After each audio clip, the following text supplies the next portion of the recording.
Royal Enfield is definitely on a roll, and rival companies should tighten their belts. The automobile industry is yet to get over the incredible performance of the recently released Himalayan 450. Now, the Indian-based company is back with another model with high prospects, the Guerrilla 450.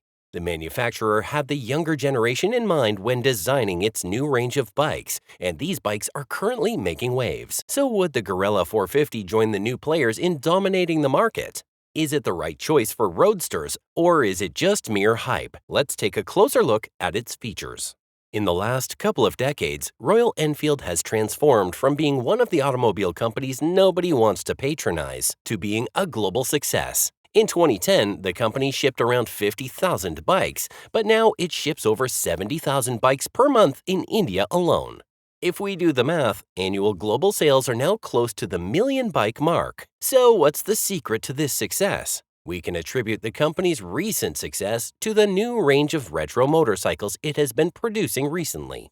The likes of the Himalayan, the current range of 650cc parallel twin machines has propelled the company into the league of the recognized. The company's effort to build on this success is reflected in the design of the new generation Himalayan, the Himalayan 450.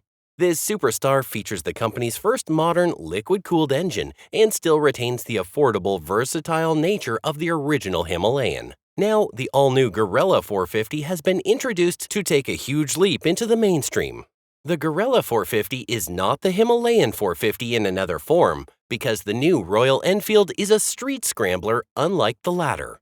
Sure, they share similarities like the engine, switchgear, and the high-spec TFT, but it ends there. If you want a Guerrilla, go for a Guerrilla. Now let's go into an in-depth analysis of its features, and we'll start with the feature that breathes life into the bike, the engine. The Guerrilla 450 is the 452cc double overhead cam single-cylinder Sherpa engine found in the Himalayan. The motors are mechanically identical in the bikes, but the throttle map and the gearing have been altered to be suitable for the 160/60x17 rear wheel of the Guerrilla.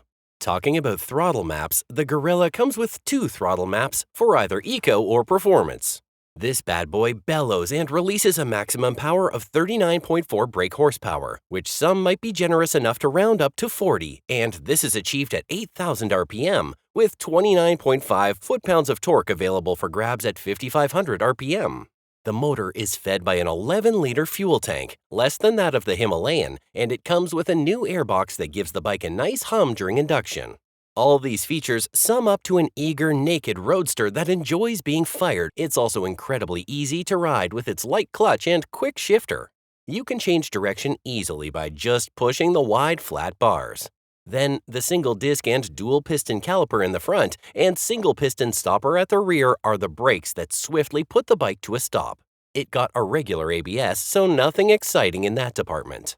The suspension is a set of standard 43mm Showa forks that are non-adjustable, a preload adjustable rear shock, and twin-spar tubular steel chassis that is also found on the Himalayan 450.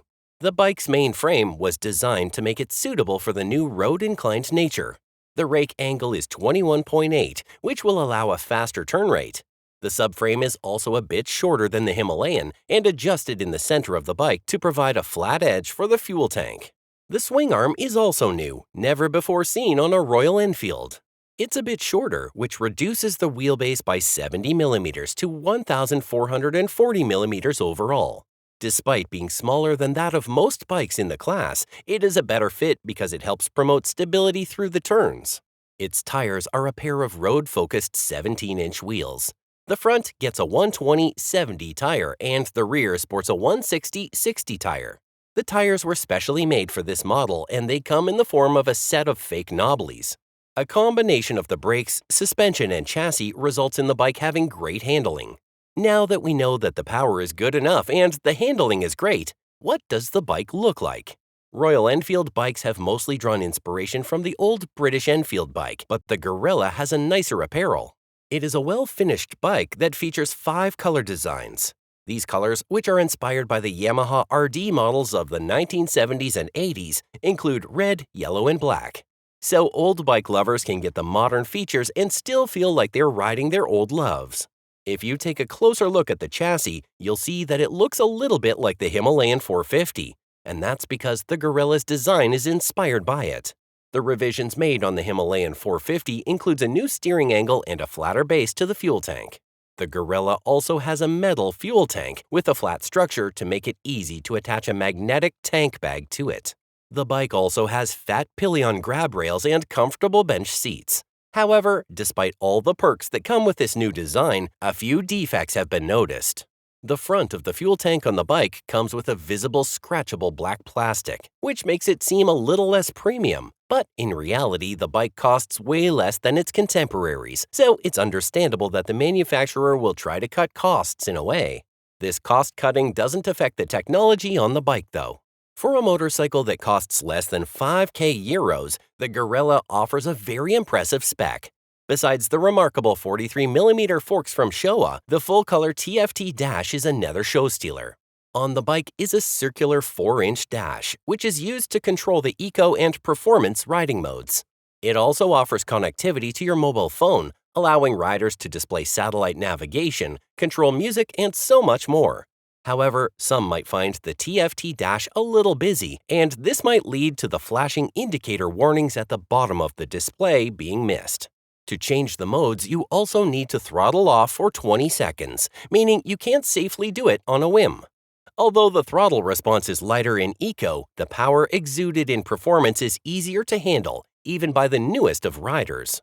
Overall, the bike has been deemed worthy to qualify as a roadster. Its handling is almost perfect, and the power it releases is almost good enough to keep new and old riders thrilled. But how does it compare to its rivals already in the market? Let's start by comparing it to Triumph Speed 400. Right from the price, we can see that the Triumph is more expensive, but that doesn't mean it has more to offer. In terms of color, the Speed 400 comes with 4 colors, while the Guerrilla 450 is available in 5. Although the Triumph Speed is powered by a 398.15cc engine and the RE Guerrilla is powered by a 452cc engine, they both give off 40 horsepower. They also share similar brakes, gear, and suspension. However, Guerrilla offers 2 riding modes and the Triumph doesn't, making the Guerrilla a lot more appealing. The Royal Enfield also comes sporting more features like USB charging port and indicators to show if something is going wrong. Now, it's difficult to say which is better because they each have their strong forte, so many consumers will make their decision based on their personal preference. When compared to the KTM 390 Duke, it is clear to know which is ahead. The KTM Duke 390 is also a bit more expensive than the Guerrilla 450, and that's because it has more to offer. The engine powering the Duke is a single-cylinder, liquid-cooled, double-overhead cam FI engine, and it yields 46 horsepower, a lot more than the Guerrilla's yield. However, the Royal Enfield has a better mileage of 29.5 kilometers per liter compared to 28.9 kilometers per liter of the KTM.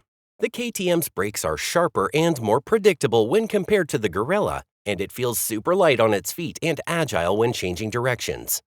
But regardless of KTM's better performance, the Guerrilla can easily hold its ground in a competition. The comparison might be incomplete if it's not compared to the BMW G310R. The TVS-built BMW G310R was designed to be a game-changer, but it doesn't really stand a chance against the RE Guerrilla 450. Powered by a water-cooled single-cylinder 4-stroke engine, the G310R gives off 34 horsepower, a lot less than that of the Guerrilla. The only thing that the BMW might have over the Guerrilla is its looks. The BMW looks muscular and has attractive color schemes, which might make it more appealing. Its handling is also not as impressive as the Guerrilla 450, but it doesn't mean it's difficult to ride. The LCD console on the BMW can also be considered outdated for a bike so premium, and this contributes to many consumers opting for a Guerrilla 450 when asked to choose. From this review, it can be seen that the Royal Enfield comes with several perks and a few quirks. Its impressive power and extensive features put it ahead of many of its peers. And although the quirks should be fixed in subsequent models, they are not enough to make it less appealing. Overall, the bike can be considered a good choice for roadsters, or what do you think? Do you also know some bikes that would be better choices? Kindly let us know in the comment section below. Also, don't forget to like, share, and subscribe to be the first to know when we release amazing contents. Thanks for watching, and we'll see you in the next video.